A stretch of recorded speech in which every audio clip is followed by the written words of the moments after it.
चलिए जी, good evening.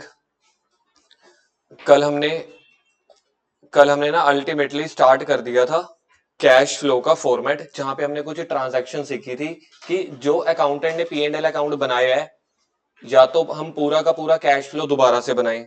Sir, पहले cash flow नहीं बनाते, पहले हम माइक चेक कर लेते हैं। माइक लग गया,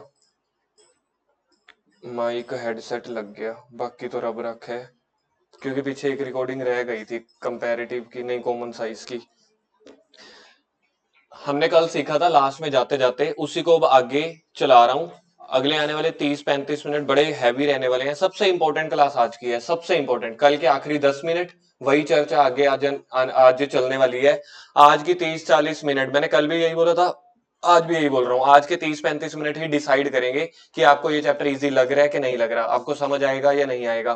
तो ये 30-40 मिनट आप लोगों ने थोड़ा एक्टिव रहना है। एक काम करना, ये पी एंड एल अकाउंट है ना, इसके साथ ना कई कई चीजें बोलूंगा। अब अगर तो किसी को टॉपिक अप टू डेट समझना है, पूरे 100 नंबर में से 12-13 नंबर का ये चैप्टर है, तो एक काम करना, इसके साथ साथ ना कुछ हिंदी में या कुछ कीवर्ड्स ना अपने लिखते चले जाना। कोई ऐसे कीवर्ड्स हो या कुछ ऐसा मैं बोलूं जो मैंने नोट्स में ना लिखवाया हो, सिर्फ इस वजह से ताकि आपका फोकस या कंसंट्रेशन बनी रहे। क्योंकि अब नोटिंग तो करवाने नहीं वाला, ज्यादातर चीजें समझाने वाला हूं, तो थोड़ा बहुत अपना हाथ चलाते रहना। कुछ ना कुछ कीवर्ड्स लिख लेना, कोई सेंटेंस लिखना हो कुछ लिख लेना। कल हमने डिस्कस किया था, पी एंड एल अकाउंटेंट था, पी एंड एल जो अकाउंटेंट ने बनाया था उसने प्रॉफिट और लॉस कैलकुलेट करके दिया था। जैसे ही पी एंड एल अकाउंट बन गया, जिससे हमने प्रॉफिट या लॉस कैलकुलेट किया, उसके बाद हमने क्या करना होता है, उसके बाद हमने कैश फ्लो स्टेटमेंट बनानी होती है। ये चेक करना होता है कि कैश में क्या चेंजेस आया। क्योंकि मैंने आपको परसों भी बताया था, फर्स्ट क्लास में, सेकंड क्लास में भी, या थर्ड क्लास है, profit is not equal to cash. Profit loss कुछ भी हो सकता है, कैश का बैलेंस कुछ अलग हो सकता है। क्योंकि हो सकता है हमने सामान उधार पे बेचा हो तो प्रॉफिटेबल हैं हम, लेकिन अभी उधार पे बेचा, पैसा मिला नहीं है, तो कैश जीरो है। एक ही ट्रांजेक्शन में प्रॉफिट कुछ हो सकता है, कुछ वैल्यू हो सकती है, कैश हो सकता है जीरो हो। तो इसलिए कल हमने सीखा था, अकाउंटेंट का काम होता है एक्रूवल बेसिस के हिसाब से P and L account banana, cashier का काम होता है कैश बेसिस के हिसाब से कैश फ्लो स्टेटमेंट बनाना। दोनों में से कोई भी गलती नहीं कर रहा।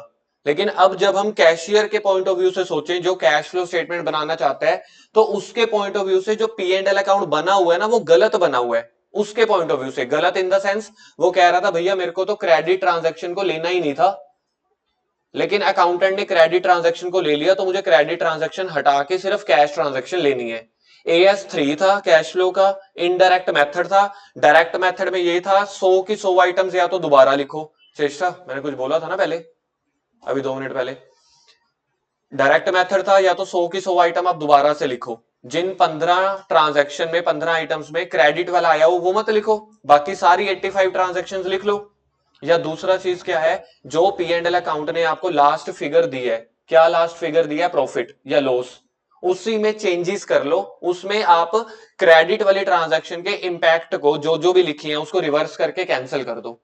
तो इसको बोलते हैं इनडायरेक्ट मेथड। हमारे सिलेबस में इनडायरेक्ट मेथड है, डायरेक्ट मेथड है ही नहीं। तो वाइवा वाला टीचर अगर आपसे पूछेगा इनडायरेक्ट मेथड क्यों कहते हैं इसको, तो हम उसको ये कहते हैं कि हम पूरा कैश फ्लो स्टेटमेंट दोबारा से ना बना के, जो पी एंड एल अकाउंट का एंड था, पी एंड एल अकाउंट का एंड रिजल्ट था प्रॉफिट या लॉस, उसी में ही चेंजेस कर देते हैं। तो इसलिए उसको बोला जाता है इनडायरेक्ट मेथड। तो पहले पी एंड एल अकाउंट बनेगा या पहले कैश फ्लो? तो इसका मतलब ये है, पहले आपको पी एंड एल की समझ होनी चाहिए। कल वाली रिकॉर्डिंग में मैंने बोला नहीं था, आज वाली रिकॉर्डिंग में एक थोड़ा सा वहम भी दूर कर रहा हूं। हमने दो तरह की जॉब्स रखी थी, एक जॉब रखी थी अकाउंटेंट की, एक जॉब रखी थी कैशियर की। एक्चुअल में सही मायने में जो छोटी कंपनीज होती हैं, या फिर कंपनियों में डिपार्टमेंट होते हैं, जो मेन हेड होता है ना, वही पी एंड एल अकाउंट ही देख रहा होता है, वही कैश फ्लो स्टेटमेंट भी देख रहा होता है। क्योंकि अगर मैं किसी और को ड्यूटी दे दूंगा ना, वो तो उलझ जाता है। तो दोनों सिनेरियो प्रैक्टिकल वर्ल्ड में हो सकते हैं। कैशियर अलग हो सकता है जिसको कैश फ्लो की ड्यूटी दी हो। ज्यादातर केसेस में प्रैक्टिकली आपको बता रहा हूं, जिसने पी एंड एल अकाउंट सारा बनाया होता है उसको सारा कुछ पता होता है ना, कि मैंने नॉन कैश आइटम्स कहां कहां ली। तो ज्यादातर ड्यूटी हम उसी को दे देते हैं कि तू ही कैश फ्लो बना दे। यानी कि अब हम इंडिविजुअल वाइज नहीं देख रहे, हम फॉर्मेट वाइज देख रहे हैं, चाहे जो मर्जी बनाए। जो पी एंड एल अकाउंट बना हुआ है उसमें हमने नॉन कैश आइटम्स का, क्रेडिट वाली ट्रांजैक्शन का इफेक्ट हटाना है। अगर आपने डाला हुआ है, माइनस किया हुआ है, तो उसको प्लस कर देना। अगर प्लस कर रखा है तो उसको माइनस कर देना। तो उससे पहले आपको पी एंड एल की नॉलेज होनी चाहिए। पी एंड एल मेरा पिछले चैप्टर में हो चुका था, तो इसलिए वहां तक के पी एंड एल को मैं जल्दी जल्दी 1 मिनट में खत्म कर दूंगा।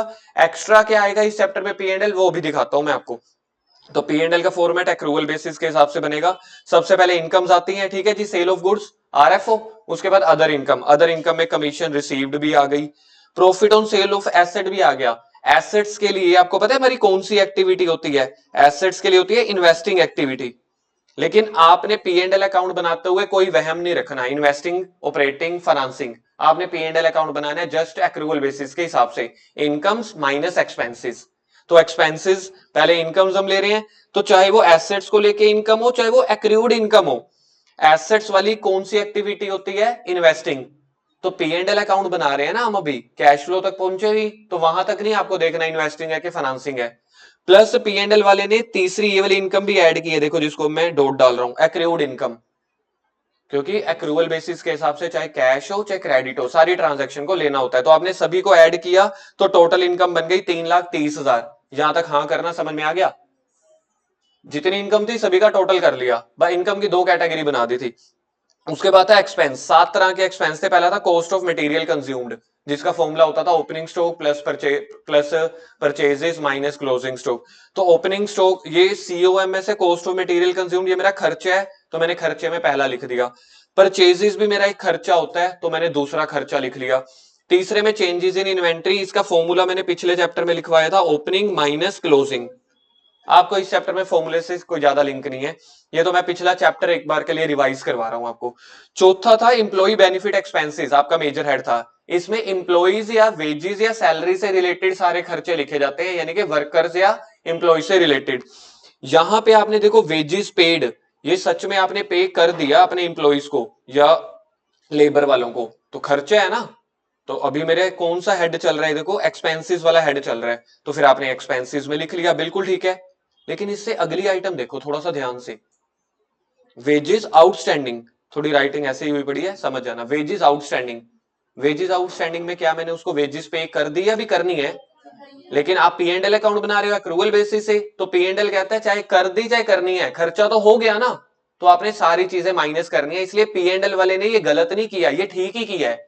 लेकिन जब कैश फ्लो वाला बनाने लगेगा ना, कैश फ्लो वाला कहेगा कि ये 20,000 तो आउटस्टैंडिंग है, अभी आपने पे थोड़ी ना किए, और आपने इसको क्या कर दिया? माइनस कर दिया। पी एंड एल अकाउंट बनाते हुए तो इनकम्स में से माइनस कर दिया ना। कैश फ्लो बनाने के लिए अनुषी, इधर कैश फ्लो बनाने के लिए आउटस्टैंडिंग यानी कि क्रेडिट ट्रांजैक्शन है ये, इसको तो माइनस नहीं करना चाहिए। और मैं रिवर्सल स्टेप कर रहा हूं तो फिर मैं बाद में इसको ऐड कर दूंगा। क्यों? क्योंकि पी एंड एल बनाते हुए, प्रॉफिट निकालते हुए आपने जिस चीज को माइनस कर दिया, कैश फ्लो में वो माइनस नहीं होना चाहिए। और आप इनडायरेक्ट मेथड फॉलो कर रहे हो, तो इनडायरेक्ट मेथड में आप सीधा सीधा थोड़ी चलते हो, आप रिवर्सेबल चलते हो। तो जो आइटम नहीं होनी चाहिए उसको कैंसिल कर दो, यानी कि इन्होंने माइनस किया था 20,000 को, इसको कैंसिल करने के लिए प्लस कर देना। उसके बाद था फाइनेंस कॉस्ट। फाइनेंस कॉस्ट में हम इंटरेस्ट वगैरह देखते थे कि क्या लोन के ऊपर क्या इंटरेस्ट पे किया। देखो इंटरेस्ट पेड, आप इधर साथ में लिख देना ऑन लोन। इंटरेस्ट हम कब पे करते हैं? लोन के साथ। मैंने आपको कहा था आज थोड़ा बहुत ऐसे लिखते चले जाना साथ साथ, ताकि आपका फोकस कंसंट्रेशन बनी रहे। एक एक दो दो ऐसे शब्द लिखते चले जाना ताकि हम एक्टिव रहे बस।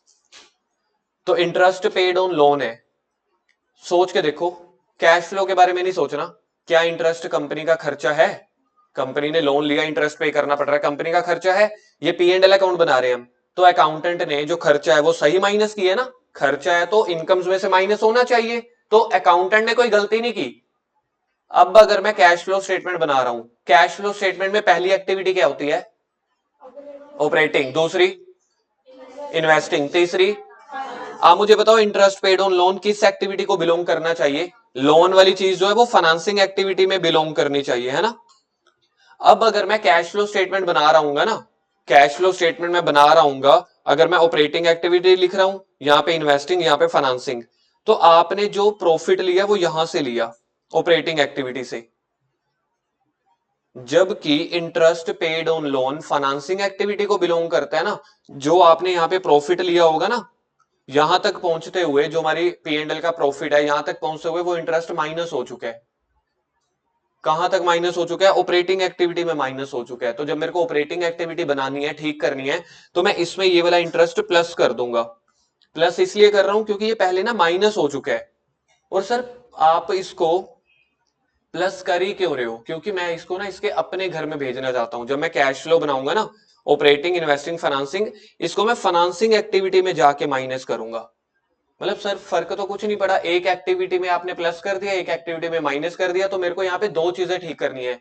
एक तो जिस एक्टिविटी से बिलोंग करता है उस एक्टिविटी में भेजो, लेकिन जिस एक्टिविटी में वो माइनस हो चुका है उसको रिवर्स कर दो।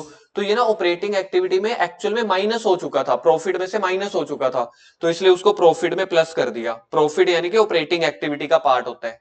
बिजनेस का प्रॉफिट लॉस आप खुद सोचना, बिजनेस का प्रॉफिट लॉस किस एक्टिविटी का पार्ट होता है? ऑपरेटिंग का। तो ऑपरेटिंग एक्टिविटी में आंसर आया था 45,000, वहां तक पहुंचते हुए 5,000 माइनस हो चुका था, तो आपने उसको प्लस कर दिया। क्यों प्लस किया? क्योंकि इसका जो अपना घर है वो ऑपरेटिंग नहीं है, फाइनेंसिंग है, तो इसको ऊपर से कैंसिल करके नीचे भेज दो। यानी कि आपने किया माइनस ही है, लेकिन उसको उसकी सही पोजीशन पे जाके माइनस करना है। तो ये वाले दो तीन तरीके हमें सीखने हैं। सेम ऐसे ही जो डिस्काउंट ऑन शेयर्स है, अगर मैंने कोई शेयर्स या डिबेंचर्स, ओब्लिक करके लिख देना डिबेंचर्स, तो डिबेंचर्स या शेयर्स के ऊपर कोई भी डिस्काउंट दिया है तो ये भी फाइनेंसिंग एक्टिविटी में जाएगा, इसको ऑपरेटिंग एक्टिविटी में कैंसिल कर देंगे। उसके बाद सिक्स आइटम में देखो डेप्रीसिएशन है। Depreciation P and L account के हिसाब से सोचना खर्चा है, सोच रहे हो? पी एंड एल के हिसाब से खर्चा है, तो प्रॉफिट्स में से, इनकम्स में से माइनस होना चाहिए खर्चा। तो पी एंड एल वाले ने इस खर्चे को सही से माइनस किया है, कोई भी गलती नहीं है। लेकिन डेप्रिसिएशन से मैंने कल बताया था कोई सच में तो पैसा जाता नहीं, तो आपने प्रॉफिट निकालते तक इस डेप्रिसिएशन को माइनस कर दिया है, जो कि एक नॉन कैश आइटम थी। पी एंड एल अकाउंट वाले ने गलती नहीं करी। आपने यहाँ पे बायस नहीं होना कि पी एंड एल वाला तो नलायक है, उसको आता नहीं, उसने माइनस कर दिया। उसने सही माइनस किया है। कैश फ्लो के रूल्स अलग हैं, तो कैश फ्लो के रूल्स के हिसाब से डेप्रिसिएशन माइनस थोड़ी होनी चाहिए। क्यों? क्योंकि इससे आपने सच में किसी को पेमेंट नहीं दी, कैश नहीं दिया। तो कैश फ्लो वाला ये देखना चाहता है कि हमें सिर्फ कैश ट्रांजैक्शन देखनी है। तो जिस डेप्रिसिएशन को पी एंड एल अकाउंट में आपने माइनस कर दिया है, उसको ऑपरेटिंग एक्टिविटी में जाके ऐड कर देना। ये तो हमने कल भी सीख लिया था। ऐड इसलिए किया है क्योंकि ये पैसा सच में गया नहीं और आपने इसको माइनस कर दिया। तो ये एक नॉन कैश आइटम है। नॉन कैश आइटम के इंपैक्ट को रिवर्स करना है, हटाना है। तो हटाने के लिए जिसको माइनस किया उसको प्लस कर देना। सेम ऐसे ही ऊपर भी तो आया था वेजेस आउटस्टैंडिंग। वेजेस आउटस्टैंडिंग को भी आपने माइनस कर दिया था प्रॉफिट निकालते हुए, कैश निकालते हुए उसको प्लस कर देना।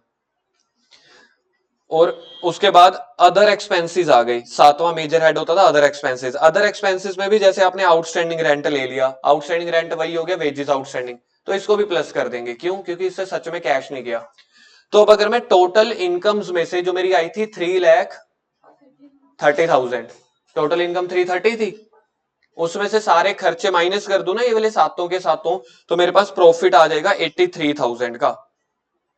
अब इस 83,000 में से हमें पैसों का क्या करना होता है याद रखना। ये मैंने डिबेंचर चैप्टर में भी आपको सिखाया था। कुछ इक्विटी डिविडेंड के लिए रख देते थे, कुछ प्रेफरेंस के लिए, यहीं से गवर्नमेंट को टैक्स भी देने।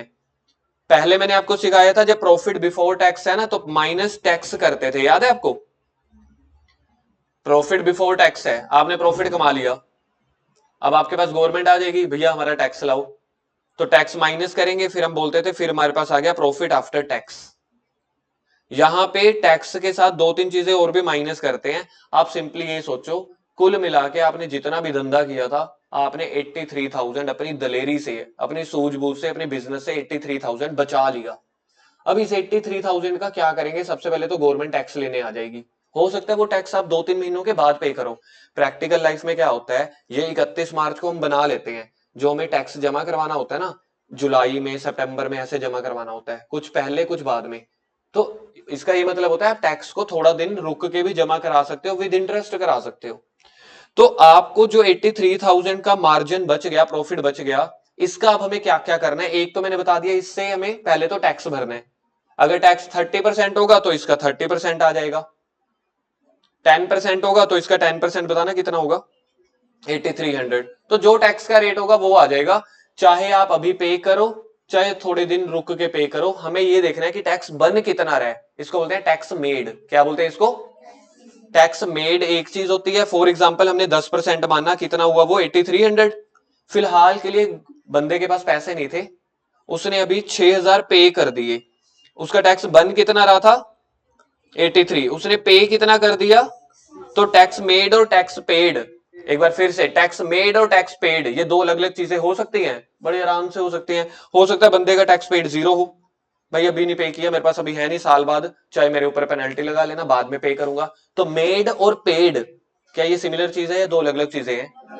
ये बहुत तंग करेंगी आपको, मैंने पहले ही सिखा दी। 3 दिन के बाद ये वाला टॉपिक आएगा, मेड क्या होता है, पेड क्या होता है, ठीक है जी। तो आपका समझ लो टैक्स बन रहा है 8300 made. P and L account वाला एक्रूवल बेसिस के हिसाब से चलता है या कैश बेसिस के हिसाब से? तो उसको मेड से मतलब है या पेड से? मेड से मतलब है उसको, वो तो ये देखेगा भैया बन कितना रहा है, मैं तो इसमें से माइनस कर दूंगा। पेड तो कैशियर देखेगा जब पे करेंगे, ठीक है। तो अब मेरे को 83,000 के 4 यूज करने हैं। सबसे पहले मैंने क्या किया, वैसे तो मुझे पहले पहले नंबर पे ना टैक्स मेड लिखवाना चाहिए, मैंने चौथे नंबर पे लिखवा दिया है। अकाउंट्स वाले बच्चे हो, नंबरिंग के ऊपर नहीं जाना कि पहले लिखवाया कि चौथे पे लिखाया है। जो मेरा 83,000 बचा था, 83 बचा था, किसी को याद है? तो उसके मेरे को क्या क्या करना है 83,000 का। सबसे पहले तो मेरे को गवर्नमेंट का टैक्स का वो रखना है कि गवर्नमेंट का कितना टैक्स बन रहा है। मैंने यहाँ पे एज्यूम कर लिया 20,000, इसी साल का टैक्स 20,000 बन गया। ये टैक्स मेड है, आपको ये दिख रहा है? एम दिख रहा है, पी दिख रहा है? एम और पी में फर्क होता है, तो अगर अल्फाबेट में फर्क है तो यहाँ पे वर्ड्स में भी फर्क रहेगा। मेड का मतलब है इस साल का टैक्स, पेड का मतलब है जितना मैंने अभी गवर्नमेंट को भर दिया। हो सकता है मैंने कम भरा हो सकता है ज्यादा भरा हो। है सर, ज्यादा भर दिया हो, ऐसा भी हो सकता है। यस, ऐसा भी हो सकता है। अगर आपने 25,000 भर दिया तो अगले साल वो 5,000 कम भर देना, प्रीपेड हो गया। तो यानी कि मेड और पेड में जमीन आसमान का फर्क होता है। मेड मतलब इस साल का कितना टैक्स बन रहा है, पी एंड एल अकाउंट तो हमेशा यही संस्कारी बातें करता है कि भैया मेरा बन कितना रहा है। तो सबसे पहले आपने 83,000 में से ये 20,000 माइनस किया। आप इसको ऐसे समझ लो, मैं आपको फर्स्ट आइटम यही सिखा रहा हूं, माइनस टैक्स मेड। उसके बाद कितना बच गया होगा बिजनेस में? अगर 83,000 है, 20,000 आपने टैक्स के लिए बचा के रख लिया। 63, किस किस को समझ आ गया 63? वरना कई कई बच्चे पता क्या बोलते हैं, 1,03,000 प्लस कर देते हैं। यार मेरे पास बचा कितना, 83 ना। 83 क्या बचा है मेरे पास? प्रॉफिट बचा है, प्रॉफिट, इनकम्स माइनस एक्सपेंस है ना, प्रॉफिट बिफोर बिफोर 83। अभी तक टैक्स भरा थोड़ी मैंने। 83 मेरे पास क्या बना है, प्रॉफिट बिफोर टैक्स। तो इसमें से सबसे पहले 20,000 का मैंने टैक्स बना लिया कि मेरा कंपनी का 83,000 के ऊपर 20,000 का टैक्स बन रहा है। तो 20,000 को साइड पे रख दो, बाकी कितना बच गया? 63। आपने बोला कंपनी के अंदर कई तरह के खर्चे होते हैं, कल को बिजनेस में कैश है नहीं है पता नहीं कैसा है, तो आपने ना कुछ पैसा रिजर्व में रख लिया 3,000। रिजर्व का मतलब होता है आपने एक अकाउंट से निकाल के दूसरी ड्रॉर में रख दिया, दूसरे बैंक अकाउंट में सेफ साइड के लिए रख दिया। जैसे आपके पेरेंट्स रख लेते हैं कि इमरजेंसी काम आ सकते हैं, इसको बोलते हैं ट्रांसफर टू रिजर्व, या इसी को आप बोलते हो transfer to general reserve. Transfer to reserve या इसी का ही दूसरा नाम क्या होता है, ट्रांसफर टू जर्नल रिजर्व। ये वो पैसे हैं जो आपने बचा के रख लिए। तो जर्नल रिजर्व में 3,000 रुपए डाल के रख लिया, अब कितने बच गए? 60,000 बच गए। तो 60,000 में से आपने क्या किया, दो तरह के डिविडेंड बांटे। कंपनी ने अगर शेयर इशू कर रखे हैं, हर साल कंपनी को डिविडेंड भी बांटना पड़ेगा। कंपनी ने अगर पब्लिक को शेयर बेच रखे हैं, पब्लिक ने आपके पास पैसा क्यों लगाया है, ताकि आप उनको हर साल जितना कमाओगे सभी को बांट दो। शेयर वाले चैप्टर में सिखाया था। तो हम पैसे ना दो तरीके से बांटते हैं। एक तो हर साल 31 मार्च को कंपनी जितना भी प्रॉफिट कमाएगी ना, कंपनी जितना भी प्रॉफिट कमाएगी, तो सबसे पहले हर साल 31 मार्च को हमें बांटना होता है। उस बांटने को बोलते हैं डिविडेंड। तो जो हर साल डिविडेंड बांटते हैं उसको बोलते हैं प्रपोज्ड डिविडेंड, कि हम अनाउंस कर रहे हैं हम इतना डिविडेंड बांटेंगे। हर साल बांटना है, लास्ट ईयर का डिविडेंड इस साल बांट देना है, वो मैं बता दूंगा क्या है। तो आपने 10,000 डिविडेंड रखा उन्हीं के लिए। कंपनी के अंदर एक तरह का डिविडेंड और बांटते हैं जिसको बोलते हैं इंटरिम डिविडेंड। इंटरिम डिविडेंड वो होता है अगर आपका साल में अच्छा खासा प्रॉफिट हो गया, कंपनी अच्छी ग्रो कर रही है, आपने अपनी कंपनी के शेयर होल्डर को खुश रखने के लिए थोड़ा और डिविडेंड बांट दिया साल के बीच में।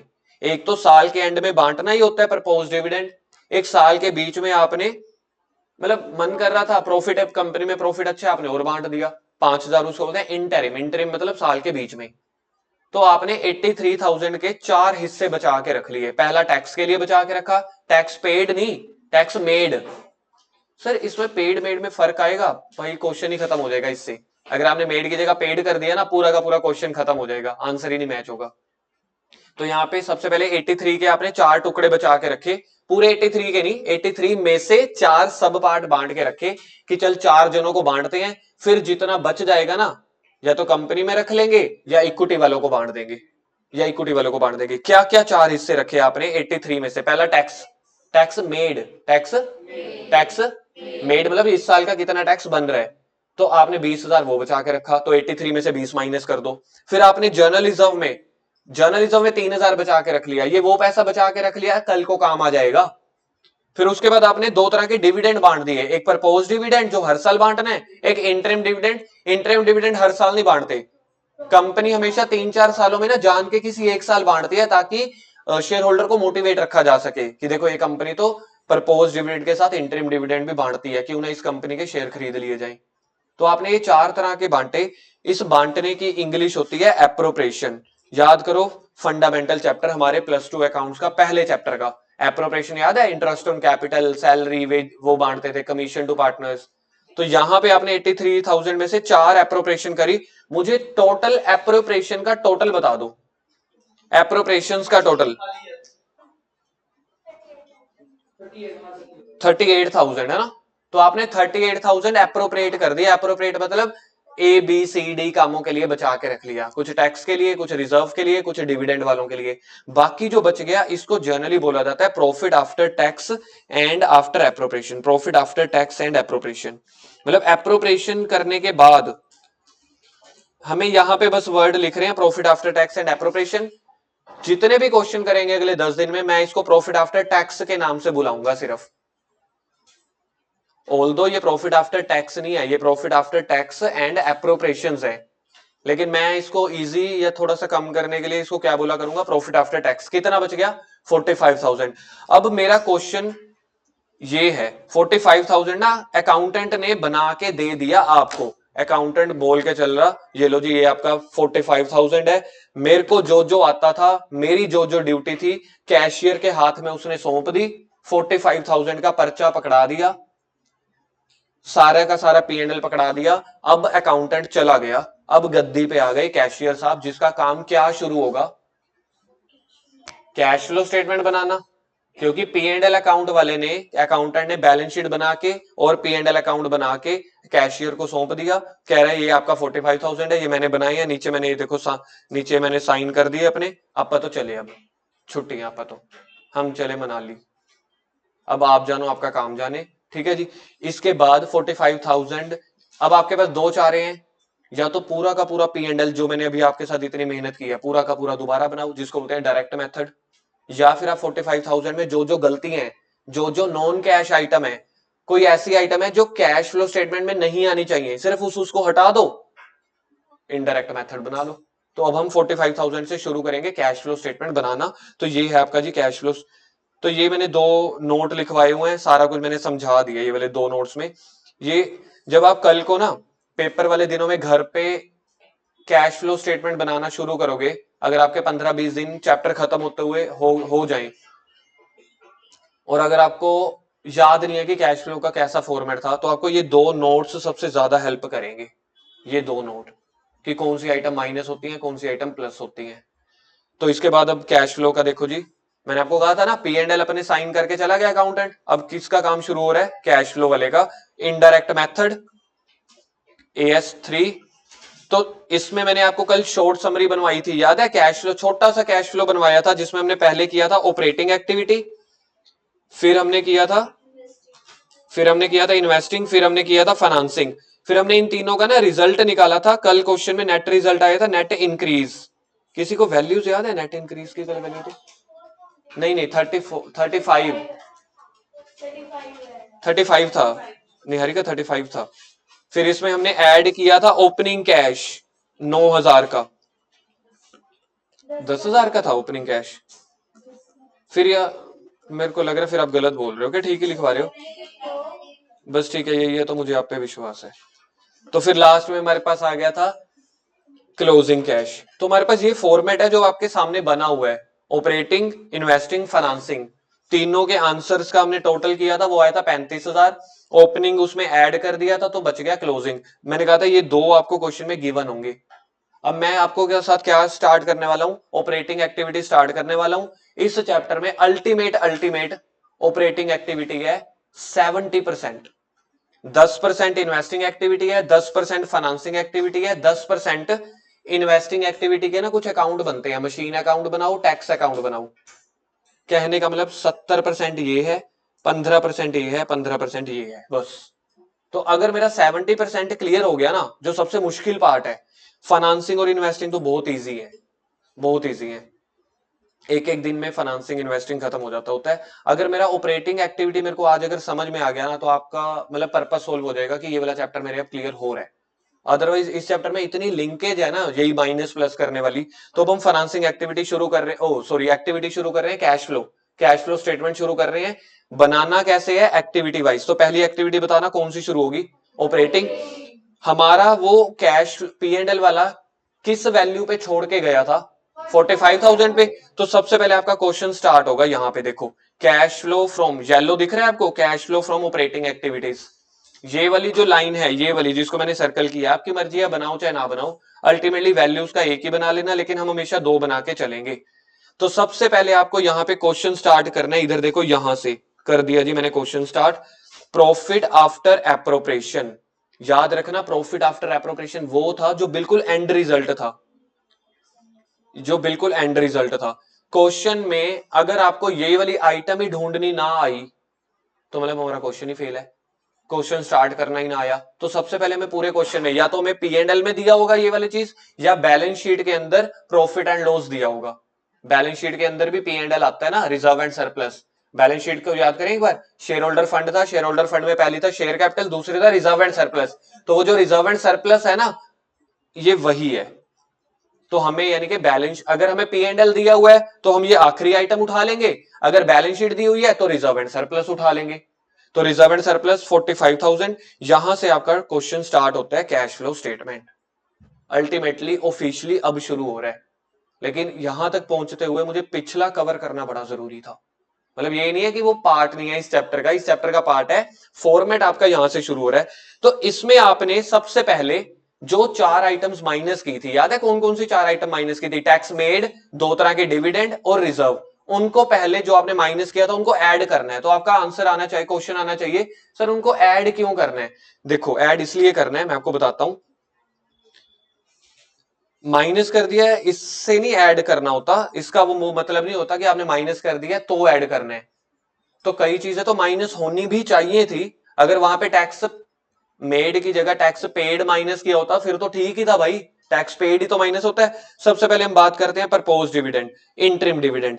सर इन दोनों को यहां पे ऐड क्यों कर रहे हो, ये देखो मैंने लिखा हुआ ऐड, दिख रहा है आपको, ऐड दिखा, ऐड चार आइटम्स। मैंने ऊपर चारों आइटम माइनस की थी ना, चारों आइटम के ऊपर चर्चा करते हैं। पहले आपने दो आइटम प्रपोज डिविडेंड या इंटरिम डिविडेंड, ये आप पता है क्यों ऐड कर रहे हो यहाँ पे। हमारी एक्टिविटी कौन सी चल रही है, येलो हाइलाइटर पढ़ना।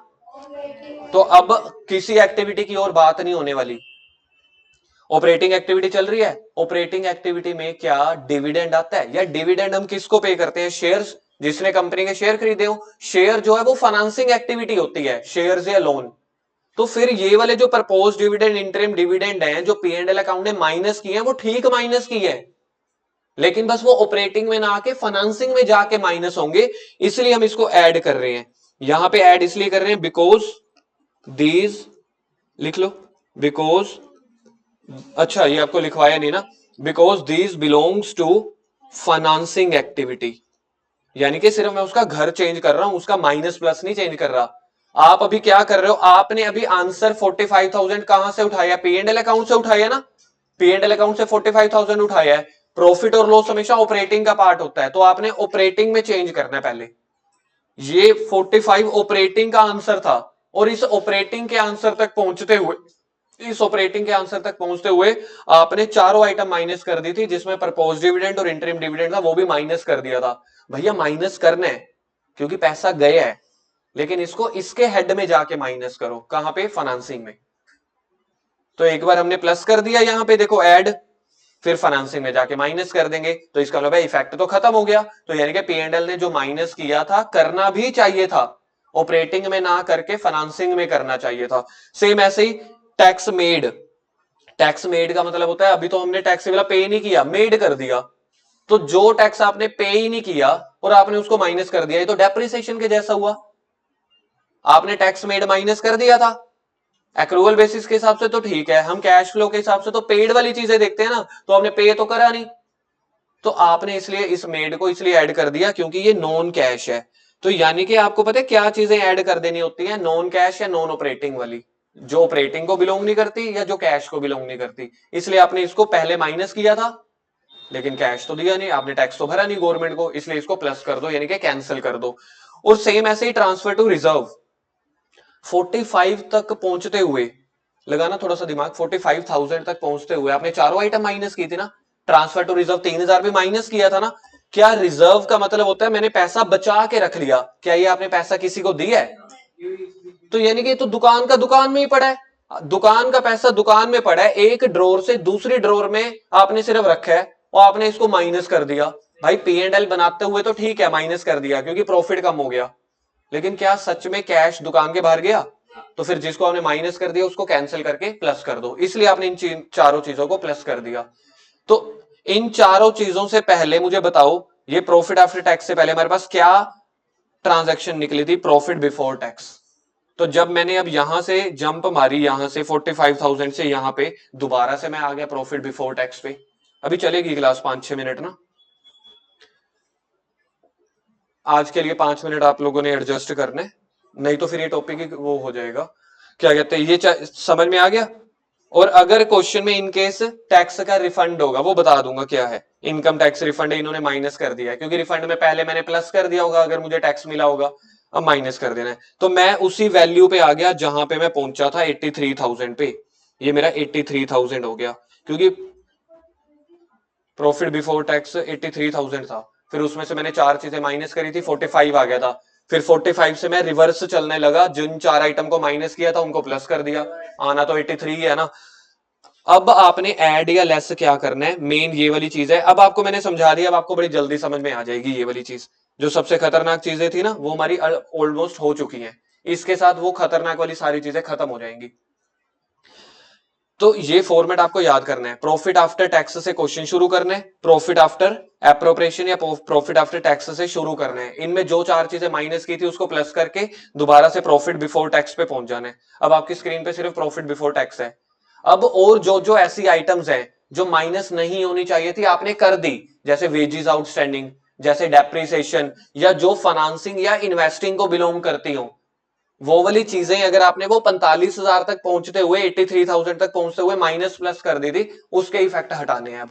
जैसे कि इसकी हेडिंग होती है ऐड कर दो नॉन कैश या non operating items. Non cash इसलिए क्योंकि यहां से पैसा नहीं गया, नॉन ऑपरेटिंग इसलिए प्लस कर रहे हैं क्योंकि फिर उसको, नॉन ऑपरेटिंग मतलब फाइनेंसिंग या इन्वेस्टिंग एक्टिविटी, तो उनको उनके घर भेज देना। यहां से हटा के या तो हट जाएंगी, अगर नॉन कैश है तो हटा देनी है, अगर नॉन ऑपरेटिंग है तो यहां से हटा के उसको इन्वेस्टिंग में या फाइनेंसिंग में भेज देना। जिसकी पहली आइटम देखो क्या है, डेप्रिसिएशन। बताओ डेप्रिसिएशन को मैंने यहां पे क्यों ऐड किया है?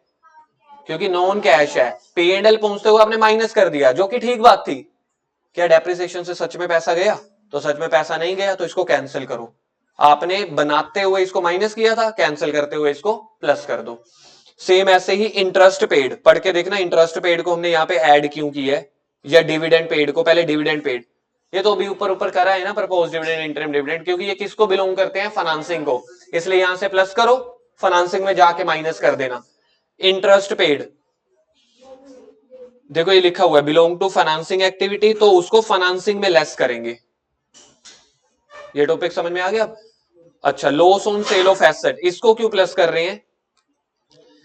पहले मैं बात करता हूं पी एंड एल के बारे में। सोचो मैं पी एंड एल अकाउंट बना रहा हूं, loss on sale of asset, क्या सच में कंपनी में लॉस हुआ है? हुआ है।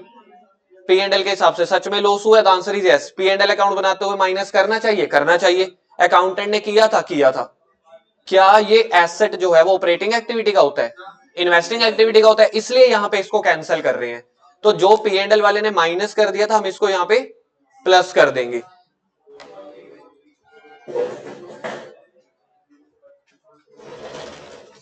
थोड़ा धीरे, 2 मिनट लगेंगे। प्रीलिमिनरी एक्सपेंसेस रिटर्न ऑफ, ये क्वेश्चन में ही समझा दूंगा क्या होते हैं। Discount on issue of shares, इसको क्यों प्लस कर रहे हैं, क्योंकि ये शेयर डिबेंचर वाली चीज है, फाइनेंसिंग से रिलेटेड है, तो फाइनेंसिंग में जाके माइनस करनी है हमने। ऐसे ही इधर देखो, गुडविल, पेटेंट, कोई भी इंटेंजिबल एसेट्स की डेप्रिसिएशन या मोटाइज, मतलब ये डेप्रिसिएशन में ही कवर हो जाता है। डेप्रिसिएशन समझा दिया, ये नॉन कैश है इसलिए यहाँ पे इसको ऐड कर देना है। Increase in provision for bad debts, ये क्वेश्चन में समझा दूंगा। लेस क्या करनी है अब, अभी ऊपर मैंने ऐड किया था नॉन कैश और नॉन ऑपरेटिंग एक्सपेंसेस। एक्सपेंसेस को पता है क्यों ऐड किया है, क्योंकि पहले P&L बनाते हुए उसको माइनस कर चुके हैं। अब इनकम को मैं लेस क्यों कर रहा हूं, मेरे को बताओ। जर्नली अगर यहाँ पे ये तो मैं इनडायरेक्ट मेथड में रिवर्स केस चल रहा हूं ना।